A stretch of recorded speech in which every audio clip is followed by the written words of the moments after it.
ਸੋਹਣੀਏ ਨੀ ਫੈਸ਼ਨ ਕੀ ਹੁੰਦਾ ਤੇਰੇ ਯਾਰ ਦਾ ਤਾਂ ਵੱਖਰਾ ਸਵੈਗ ਨੀ।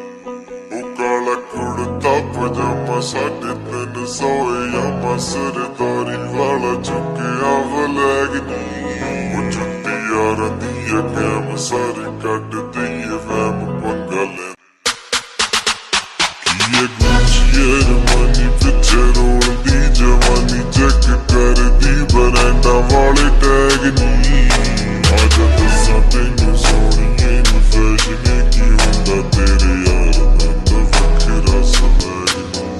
ਉਹ ਕਾਲਾ ਕੁੜਤਾ ਪਜਾਮਾ 350 ਯਾਮਾ ਸਰਦਾਰੀ ਵਾਲਾ ਚੁੱਕਿਆ ਵਲੈਗ ਨੀ। ਉਹ ਚੁੱਟੀ ਯਾਰਾਂ ਦੀ ਕੈਮ ਸਾਰੀ ਕੱਢਦੀ